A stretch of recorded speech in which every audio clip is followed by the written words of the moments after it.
Assalamualaikum warahmatullahi wabarakatuh. Apa kabar anak-anakku semuanya? Mudah-mudahan kalian selalu dalam keadaan sehat dan selalu dilindungi oleh Allah Subhanahu wa taala. Alhamdulillah, hari ini kita bertemu lagi di mata pelajaran pendidikan agama Islam. Kali ini kita akan membahas tentang prinsip ekonomi dalam Islam. Tepatnya terdapat di KD 3.20. Oke, sebelum kita memasuki materi, alangkah lebih baiknya kita berdoa terlebih dahulu. Berdoa dipersilakan.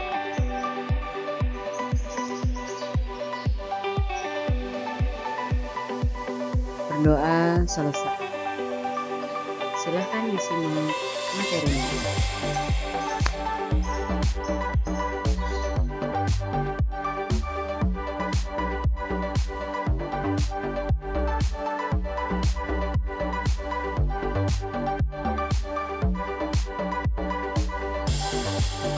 Di sini kita akan membahas tentang jual beli atau muamalah dalam Islam.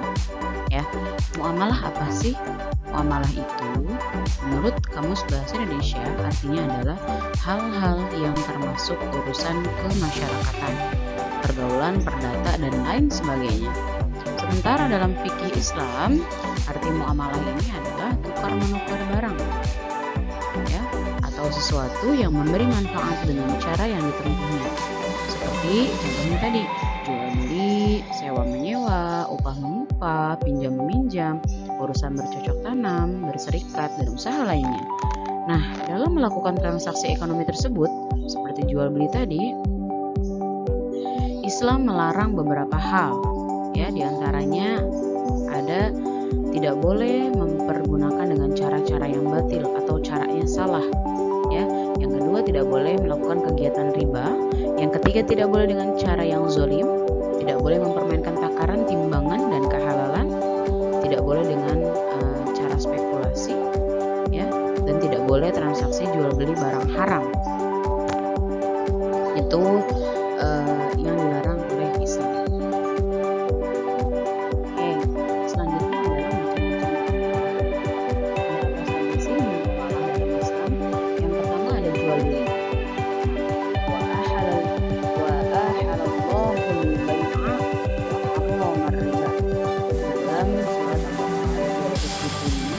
Allah telah menjelaskan bahwasanya Allah ini menghalalkan yang namanya jual beli, tetapi Allah mengharamkan yang namanya riba. Nah, jual beli ini menurut syariat agama adalah kesepakatan tukar menukar benda, kesepakatan tukar menukar barang untuk memiliki barang tersebut selamanya. Ya, itu arti jual beli atau pengertian.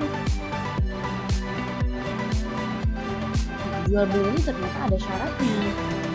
Ya, syarat ini penjual dan pembeli harus balik. Yang kedua berakal sehat, tidak atas kehendaknya sendiri, tidak dalam paksaan. Yang kedua, syarat jual beli uang dan barangnya harus halal dan suci, ya, tidak boleh haram. Yang kedua,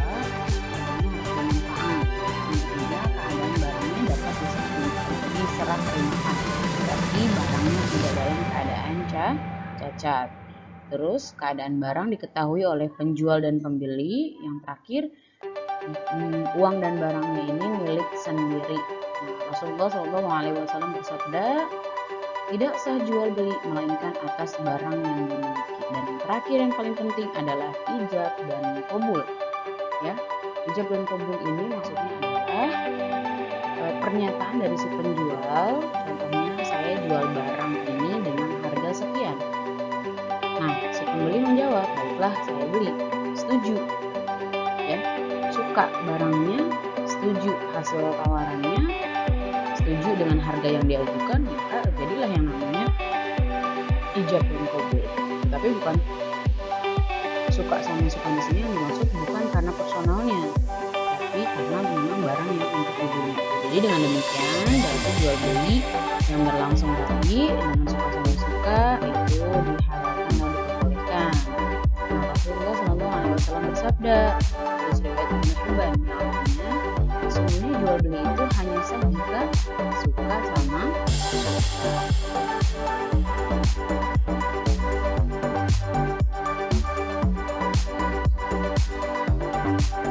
Oke, yang selanjutnya adalah khiyar. Khiyar artinya adalah bebas memutuskan antara meneruskan jual beli atau membatalkannya. Islam ini memperbolehkan melakukan khiyar. Kenapa? Karena jual beli haruslah berdasarkan suka sama suka.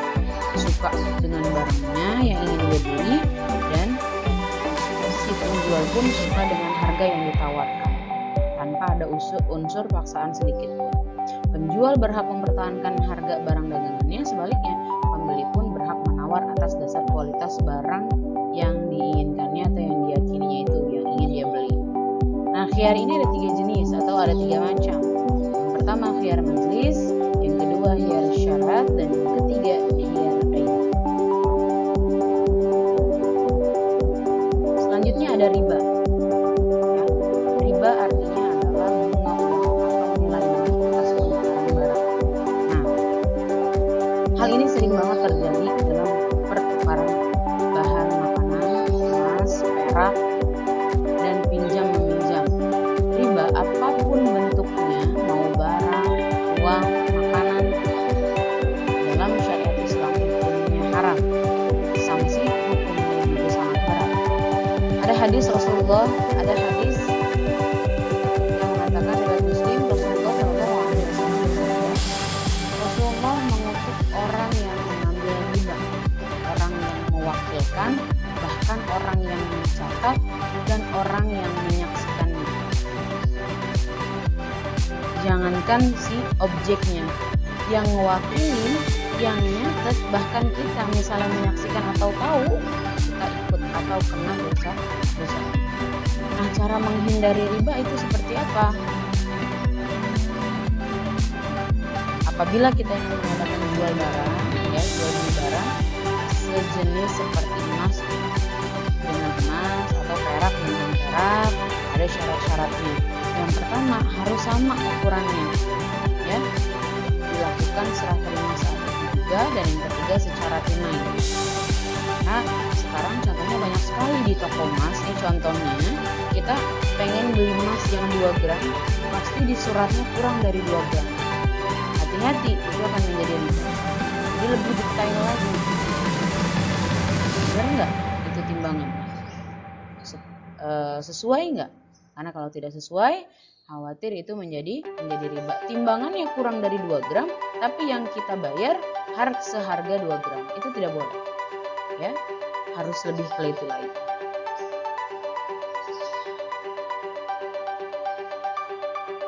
Riba ini ada 4 macam. Ada riba fadli, ada riba qardi, ada riba yadi, ada riba nasi'ah. Selanjutnya setelah riba adalah utang piutang. Utang piutang adalah menyerahkan harta benda kepada seseorang dengan catatan akan dikembalikan pada waktu kemudian. Ya, tentu saja tidak mengubah keadaannya. Kenapa disebut utang piutang? Karena meminjamnya sesuai dengan mengembalikannya. Misalnya utangnya 100.000, ya dikembalikannya juga atau dilunasinya juga ya harus 100.000. Memberi utang kepada seseorang ini berarti menolongnya dan sangat dianjurkan oleh agama. Tidak seperti zaman sekarang, utang piutang ini menjadi bulian, ya, diledekin yang berhutang. Padahal yang memberikan hutang itu dapat pahala, sudah menolong orang yang sedang membutuhkan. Bahkan tidak hanya memberikan uangnya, tidak memberikan pinjamannya, tidak menolongnya, memberikan rentan waktu yang lebih lama untuk si yang berhutang ini, itu sudah mendapatkan pahala. Jadi dirubah mindset kita, jangan sampai orang yang berhutang malah kita bully, kita sindir-sindir di status. Itu tidak boleh. Kalau memang tidak ikhlas, lebih baik tidak usah menolong. Karena tolong menolong yang benar yang diajarkan dalam Islam adalah tolong menolong yang ikhlas tanpa pamrih.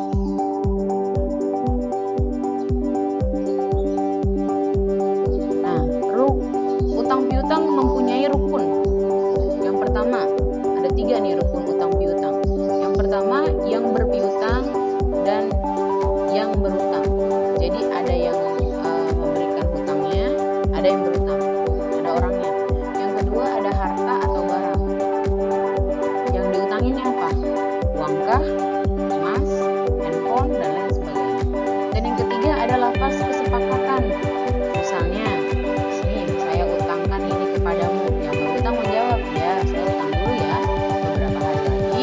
menyebutkan dengan jelas beberapa harinya.